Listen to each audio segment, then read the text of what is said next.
আমরা একটি বাজেট পিসি এক্সপেরিয়েন্স করলাম। এটা অ্যারাউন্ড 30K এর মধ্যে আপনারা পাবেন, অর্থাৎ 30,000-এর মধ্যে। এবং এইটা দিয়ে মোটামুটি আমরা গেমিং করা ট্রাই করি, আমাদের 4K ভিডিও এডিট করা ট্রাই করছিলাম। তো ইউজার এক্সপিরিয়েন্সগুলো অবশ্যই শেয়ার করব, আর কি কি আছে, কি দিয়ে তৈরি, সব কিছু জানাবো, কোথায় পাবেন, ওয়ারেন্টি পলিসি টলিসি সব কিছুই জানবেন।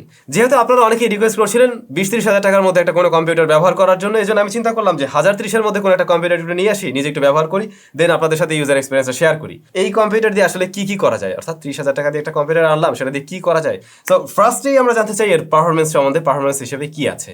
তার আগেই দেখুন এই দুজন কিভাবে পারফরমেন্স এক্সপেরিয়েন্স করছে, একজন উপরে একজন নিচে, দুষ্টু। প্রথমেই তাহলে পারফরমেন্স সেকশন, আমরা কম্পিউটারটা রান করি, দেন ফার্স্টেই ট্রাই করলাম ভিডিও এডিটিং দিয়ে, যে ভিডিও এডিটিংয়ের ক্ষেত্রে কেমন রেজাল্ট পাওয়া যায়। আমাদের যে ক্যামেরা সনি A7 IV, এইটার আমরা 4K 8-বিটের ভিডিও আমরা এডিট করা ট্রাই করছিলাম। তো দেখলাম যে হ্যাঁ, 2-3টা লেয়ার এডিট করেও এডিট করা যায়, তবে প্লেব্যাকে ল্যাগ দিচ্ছিল ভালোই। আর রেন্ডার টাইমটা সেখানে আমরা মোটামুটি টাইম পেয়েছি। কিন্তু 1080p ভিডিও যদি আপনি আবার এডিট করতে চান, সেটা আমাদের ক্যামেরা দিয়ে নেওয়া হোক বা নর্মাল যে কোনো ক্যামেরা দিয়ে নেওয়া হোক না কেন, সেক্ষেত্রে আমরা ভালো রেজাল্ট পেয়েছি, এবং তখন কিন্তু আমরা কোনো ধরনের লেগে ভাব পাইনি, এবং রেন্ডার টাইমও বেশ ফাস্ট ছিল। ওভারঅল টোটাল টাইম লাইনটা স্মুথ পেয়েছি আমরা 1080p-তে। সো আমি বলবো এই পিসি দিয়ে যদি আপনারা কিনা ভিডিও এডিট করতে চান, দেন অবশ্যই 1080p ভিডিও এডিট করবেন। 4K-তে গেলে একটু প্যারা দেবে আপনাকে। দেন আমরা অ্যাডোব ফটোশপ রান করি। অ্যাডোব ফটোশপের রেজাল্টও আমরা মোটামুটি ঠিকঠাক পেয়েছি। অ্যাডোব ফটোশপের কাজ করতে চাইলে আপনি অবশ্যই এটা দিয়ে করতে পারবেন। একদম গ্রাফিক্স ডিজাইনিংয়ের কাজ যে করতে পারবেন এমনটা না, বাট বেসিক যে ফটো এডিটিং সেই কাজগুলো এই পিসিটা দিয়ে করা সম্ভব, যেটা আমরা করতে পারছিলাম। ইভেন আমরা 2টা থাম্বনেল এটা দিয়ে তৈরি করছিলাম। এরপরে থাকে অফিসিয়াল ওয়ার্ক পারপাস, এটাকে ব্যবহার করা যাবে কিনা, like Microsoft PowerPoint, excel, এগুলো ব্যবহার করা যাবে কিনা। হ্যাঁ, সেটা আমরা ব্যবহার করে দেখছিলাম, সেটা ইজিলি এই কম্পিউটার দিয়ে ব্যবহার করা যাচ্ছিল, যেটা আরও লোয়ার কনফিগারেশনের কম্পিউটার দিয়েও হয়তো ব্যবহার করা যায়। বাট এর রেজাল্ট ভালো পেয়েছি। ওখানে হয়তো ফেসবুক চালাবো, তারপর ইউটিউব, নেট ব্রাউজিং, এই ধরনের কাজগুলো করা যায়। অ্যাট এ টাইম আপনি অন্য কাজগুলো করতে পারবেন। আই মিন মাল্টিটাস্কিংয়ের কাজ করতে চাইলে এই পিসিটা দিয়ে করা সম্ভব। এবার যদি আমরা গেমিংয়ের প্রসঙ্গে আসি, কিন্তু তুমি লাভ দাও ওখানে। গেমিংয়ের প্রসঙ্গে যদি আসি, আমরা প্রথমে এখানে রান করি পাবজি মোবাইল, যা আমরা সর্বোচ্চ HD এক্সট্রিমে প্লে করতে পারছিলাম, তবে অবশ্যই আপনি স্মুথে নিয়ে 90 FPS-ও প্লে করতে পারবেন। সো গেমিং রেজাল্ট কেমন ছিল? হ্যাঁ, পাবজির ক্ষেত্রে আমরা পাবজি মোবাইলের ক্ষেত্রে আমরা মোটামুটি একটা ভালো রেজাল্টই পেয়েছি। মাঝে মধ্যে ল্যাগ ছিল, ফ্রেম ড্রপ ছিল, বাট স্টিল প্লেয়াবল। একদম আটকে থাকে এই ধরনের কোনো প্রবলেম পাইনি। মোটামুটি দীর্ঘক্ষণ সাবমিট দিয়ে গেম প্লে করে এবং আসলেই ভালো রেজাল্ট পেয়েছে, এবং ওর মতামত অনুযায়ী আমরা বলতে পারি এক প্রকার ভালোই। তারপরেও যদি সাব্বিরের মুখ থেকে আপনারা শুনতে চান, সেটা একটু শুনে নিন। পাবজির যে মোবাইল ভার্সন আছে সেটা আমরা ট্রাই করেছি, এবং মোটামুটি এটা ভালোই ছিল, তবে অ্যাকশন সিকোয়েন্সে গিয়ে একটু ল্যাগি পারফরমেন্স পেয়েছি। এটা আমার কাছে তেমন একটা প্রবলেম মনে হয়নি। তাছাড়া আমরা অ্যাসফল্ট 9 খেলেছি, সেটাও খুব ভালোই ছিল। আর আপনারা যদি ফুল ভার্সন খেলতে চান, মানে পিসি ভার্সনটি পাবজি ট্রাই করতে চান, সেই ক্ষেত্রে হয়তো বা খুব ভালো পারফরমেন্স না পেলেও মোটামুটি পারফরমেন্স পাবেন। তো আপনারা জানেন আমাদের সাব্বির বাইক না মোটামুটি গেম টেম খেলে বিভিন্ন সময়, তো যে কারণে সাব্বিরকে দিয়ে আর কি গেম প্লে করা হয়। আমি নিজে একটু ট্রাই করছিলাম অ্যাসফল্ট 9, যেটার ক্ষেত্রে ফার্স্টে টুকটাক কিছু আমি ল্যাগ পেলেও পরবর্তী সময় মোটামুটি দেখলাম ভালোই চলছে। আর পিসি ভার্সনের গেমের মধ্যে আমরা কিন্তু আরও ট্রাই করছিলাম GTA 5, এবং এখানে এসে দেখলাম টুকটাক ল্যাগ আছে, তবে এটাও অবশ্যই প্লেয়াবল। রাস্তাঘাট একদম হারিয়ে যায়, উধাও হয়ে যায়, এটা কিন্তু আমরা এর আগে এরকম কম দামে একটা পিসিতে দেখছিলাম। ওই ধরনের সমস্যা এই কম্পিউটারের ক্ষেত্রে ছিল না। কিন্তু অবশ্যই গেমিং পিসির সাথে আপনি কম্পেয়ার করতে পারেন না, বাট টুকটাক চাইলে সময় কাটাতে পারবেন, গেমিং করতে পারবেন।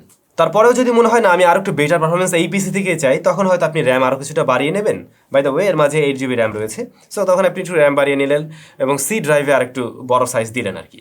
সেই ক্ষেত্রে কিছুটা বেটার রেজাল্ট পাবেন। সো আশা করছি বুঝতে পারছেন যে মোটামুটি রেগুলার কাজবাজের জন্য এটা ঠিক আছে। আর গেমিং পাশাপাশি প্রোডাক্টিভ কাজগুলোর ক্ষেত্রে কত কি করা যায় সেটা তো আমরা দেখালাম বা বললাম। সো এই সমস্ত কাজ করতে গিয়ে আসলে এটা কতটা হিট আপ হচ্ছিল বা কোনো ধরনের থার্মাল থ্রোটলিং আমরা পেয়েছি কিনা। মূলত এই কম্পিউটারের সিপিইউকে ঠান্ডা রাখার জন্য যে ফ্যানটি ব্যবহার হয়েছে তা টুসামি ব্র্যান্ডের, টুসামি UX100, যা বেশ বড়সড়, এবং এর উপরে কিন্তু RGB লাইটিংও রয়েছে, যার ফলে ওভারঅল দেখতেও ভালো লাগবে। আর এটা সত্যিই বেশ ভালোভাবে এই পিসিকে ঠান্ডা রাখতে পারছিল। আর একটা ভালো ব্যাপার, এটা থেকে কোনো ধরনের নয়েজ আমরা পাইনি। একটা কম্পিউটারকে যদি ভালো পারফরমেন্স দিতে হয়, মাস্ট তার ফ্যানটা ভালো হওয়া উচিত বা কুলিং সিস্টেমটা ভালো হওয়া উচিত, যা এরকম বাজেট পিসির ক্ষেত্রে আমরা মোটামুটি ভালোই পেয়েছি। 30,000 টাকার কম্পিউটার হলেও দেখতে কিন্তু একদম খারাপ না, খুব একটা সস্তা মনে হচ্ছে না, রাইট? কারণ এখানে যে কেসিংটি ব্যবহার হয়েছে এটা হলো VDA001 মডেলের একটি কেসিং, যার এই সাইডটা দেখুন আপনারা, এখানে কিন্তু একদম গ্লাস ব্যবহার হয়েছে। গ্লাস, আমি যেটা জানতাম আর কি যে এটা নাকি অ্যাক্রাইলিক শিট, বাট এটা কোনোভাবেই আমার শিট মনে হচ্ছে না। এটা গ্লাসি। তো এই কেসে কিন্তু আমরা বিভিন্ন রকম লাইটের জ্বলতে দেখছি, RGB লাইট। যেমন সামনে দুইটা ফ্যান রয়েছে যেখানে RGB ব্যবহার হয়েছে, এবং ব্যাক সাইডে যে ফ্যানটা রয়েছে সেটাতেও RGB রয়েছে। আর মেইন যে কুলার সেটার উপরে তো RGB রয়েছে, আমরা আগেই বলছিলাম। আইও পোর্টস হিসেবে মোটামুটি প্রয়োজনীয় সবকিছুই এর বোর্ডে থাকছে। যেমন আমরা এখানে কিন্তু HDMI আউটপুটও পাবো, আর রেগুলার ভিজিএ আউটপুট তো পাচ্ছেনি। এছাড়া আমরা ইথারনেট লাইন দিতে পারবো। পাশাপাশি আমরা এই যে কেসের উপরেও কিন্তু তিনটি USB পোর্ট পাচ্ছি। এবার তাহলে কেস ছেড়ে আমরা একটু ভিতরের দিকে চলে যাই। সো এই কম্পিউটারটাতে কিন্তু কোনো ধরনের আলাদা গ্রাফিক্স কার্ড ব্যবহার হয়নি। যেহেতু গ্রাফিক্স কার্ড নেই বাট গ্রাফিক্সের কাজ করতে হবে, দ্যাটস ওয়াই এতে ব্যবহার হয়েছে রাইজেনের প্রসেসর। এর মাঝে রয়েছে AMD Ryzen 3 3200G। আপনারা হয়তো এই জি শুনে নিজেই বুঝে ফেলবেন যে এর মাঝে ইন্টিগ্রেটেড জিপিইউ আমরা পেয়ে যাব। ভেগা 8 গ্রাফিক্স এর মাঝে ইন্টিগ্রেটেড রয়েছে, অর্থাৎ এই সিপিইউর মাঝে আপনারা জিপিইউটা পেয়ে যাচ্ছেন, যা অনেকটা GT 710 অথবা GT 730 এর সাথে কম্পেয়ারেবল। আমি বলবো না একদম ওগুলোর মতো রেজাল্ট করবে, বাট কম্পেয়ারেবল, মোটামুটি তাদের মতো একটা রেজাল্ট দিতে পারে। এবং ওই কার্ডগুলোর দাম কিন্তু অলমোস্ট 6,500 থেকে 8,000 বা 8,500 মধ্যে হয়ে থাকে। সো আপনি মোটামুটি ইন্টিগ্রেটেড প্রসেসর হিসাবেই সেটুকু পারফরমেন্স পেয়ে যাবেন এই পিসি থেকে। র্যাম হিসাবে এই পিসিতে আমরা পেয়েছি 8GB র্যাম, যা SK হাইনিক্স ব্র্যান্ডের। এখানে ডুয়াল স্টিক রয়েছে 4 করে 8GB। তবে আসলে যদি এটা 16GB হতো তাহলে আরও বেটার রেজাল্ট পাওয়া যেত অবশ্যই। সো আপনাদের যদি এমনটা মনে হয় যে আমার আরেকটু পারফরমেন্স দরকার, দেন আপনি অবশ্যই এখানে র্যাম কিছুটা বাড়িয়ে নিতে পারেন। আর অপারেটিং সিস্টেম আপনারা যেমনটা দেখছেন এখানে উইন্ডোজ 10 রয়েছে। কথা স্বীকার করতেই হবে, উইন্ডোজ কম্পিউটারে SSD ব্যবহার করা মানে আপনার লাইফে আরও কিছুটা টাইম আপনি পেয়ে গেলেন বা টাইম বেঁচে গেল। কারণ HDDতে আপনি সেই পারফরমেন্স কখনোই পাবেন না যা কিনা SSD থেকে পাওয়া সম্ভব। তো যেহেতু এই কম্পিউটারটা আসলে একটু বাজেট ফ্রেন্ডলি কম্পিউটারই বলা যায়, 30,000 টাকা, যে কারণে এখানে আমরা 128GB SSD ব্যবহার হতে দেখছি, ওই টুসামি ব্র্যান্ডের। এবং আপনি চাইলে অবশ্যই 256GB পর্যন্ত SSD ব্যবহার করতে পারবেন, এবং পাশাপাশি 1TB HDDও ব্যবহার করতে পারবেন। তবে এখানে যে SSD ব্যবহার হয়েছে এটা সব থেকে কম দামে DRAM ক্যাশ অফার করছে, যা কিনা আমরা এই প্রাইস রেঞ্জে হয়তো অন্য কোনো SSDতে পাচ্ছি না। তবে তুষামি ব্র্যান্ডের শুধুমাত্র SSD এবং কুলিং ফ্যানই বাংলাদেশে পাওয়া যায় না, অফিসিয়ালি কিন্তু আপনি অ্যাক্সেসরিজ পাশাপাশি তুষামি ল্যাপটপও পেয়ে যাবেন, যা কম্পিউটার ইম্পোর্টার্স বাংলাদেশে অফিসিয়ালি ইম্পোর্ট করে। আচ্ছা, র্যাম প্রসেসর কিছু আমরা জেনে ফেললাম। তো এটাকে পাওয়ার দেওয়ার জন্য অবশ্যই পাওয়ার ইউনিট দরকার হবে, এবং এর মাঝে পাওয়ার সাপ্লাই হিসেবে ব্যবহার হয়েছে রিভেঞ্জারের 350 ওয়াটের পাওয়ার সাপ্লাই। মোটামুটি 20 থেকে 30,000 টাকা বাজেটে কোনো যদি পিসি আমরা বিল্ড করতে চাই, তো একটা জায়গায় ভালো নিতে গেলে আরেকটা জায়গায় ছেড়ে দিতে হয়, কিছু করার থাকে না। যেমনটা আমরা এই পিসিতেও দেখছিলাম, লাইক 128GB SSD রয়েছে, তারপর 8GB র্যাম। তো এই দুইটা জায়গায় যদি এই পিসিতে আমরা কিছুটা বেশি পেতাম, ডেফিনেটলি এর থেকে আরও বেটার রেজাল্ট পাওয়া সম্ভব হতো। এরপর আপনাদের অনেকের প্রশ্ন থাকবে, ভাই তাহলে কি এটাতে চাইনিজ কোনো বোর্ড দেওয়া হয়েছে নাকি? না, এটার ক্ষেত্রে চাইনিজ বোর্ড দেওয়া হয়নি। রয়েছে গিগাবাইটের একটি মাদারবোর্ড GA-A320M। সো এখানে এসে কিন্তু মোটামুটি আমরা ঠিকঠাক পাচ্ছি, এবং ওভারঅল যা অফার করছে সব কিছুই ব্র্যান্ডেড। সো সেই জায়গা থেকে ডেফিনেটলি একদম খারাপ বলা যাচ্ছে না এই পিসিটাকে।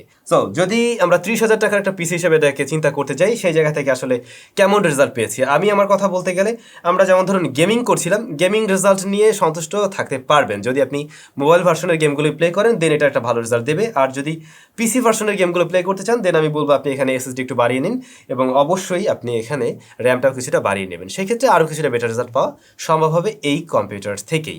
বাট অবশ্যই এখানে এক্সটার্নাল কোনো গ্রাফিক্স কার্ড আমরা পাচ্ছি না। সো আপনি অনেক আহামরি কাজবাজ করতে পারবেন বা গেমিং পিসির মতো একটা এক্সপিরিয়েন্স আশা করেন 30,000 টাকায়, সেটা ডেফিনেটলি সম্ভব না। কিন্তু এটাও ট্রু, রাইট নাও মার্কেটে এই ধরনের তৈরি করা কম্পিউটার যেগুলো রয়েছে, বা আমরা নিজেরাও যদি একটা কম্পিউটার বিল্ড করতে চাই, সেই ক্ষেত্রে এর থেকে বেটার হয়তো তৈরি করা সম্ভব হবে না। আপনারা জানেন গ্রাফিক্স কার্ডের দামও অনেকটা বেড়ে গিয়েছিল, এই মুহূর্তে কিছুটা কমছে, কিন্তু তাও অনেকটা কম না।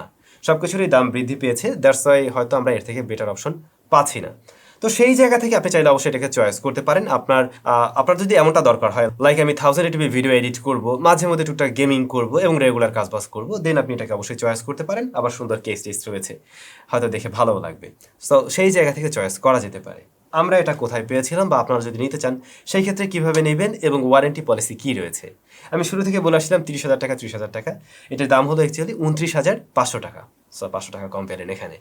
দেন এইটার সাথে আপনারা 3 বছরের রিপ্লেসমেন্ট ওয়ারেন্টি পাবেন, অর্থাৎ এর মাঝে যে পার্টসগুলো ব্যবহার হয়েছে, তো কোনোটা যদি নষ্ট হয়ে যায় ইনস্ট্যান্ট আপনি রিপ্লেসমেন্ট পাবেন। কাদের কাছ থেকে পাবেন? আমরা এটা নিয়েছিলাম কম্পিউটার ইম্পোর্টার্স বাংলাদেশ থেকে, এবং তাদের কাছে আপনারা এই কম্পিউটারটি পেয়ে যাবেন। ভিডিও ডেসক্রিপশনে আমরা এই কম্পিউটারের লিঙ্কটা দিয়ে দেবো, আপনি চাইলে সেখান থেকে পারচেস করতে পারেন। তবে আপনারা অবশ্যই কমেন্ট করে জানাবেন আমাদের ইউজার এক্সপিরিয়েন্স, এবং এটা যে দাম আর যা অফার করছে তাতে আপনাদের কাছে কেমন লেগেছে, এবং ভবিষ্যতে আমরা আরও কতটুকু দামি কম্পিউটার বা আরও কম দামি কম্পিউটার, কোন বাজেটের কম্পিউটার নিয়ে ব্যবহার করে আপনাদেরকে ব্যবহারের অভিজ্ঞতা জানাবো, অবশ্যই কমেন্ট করে জানাতে ভুলবেন না। আপনাদের সাথে আবারও দেখা হচ্ছে স্যামজোনের একদম নতুন ভিডিওতে।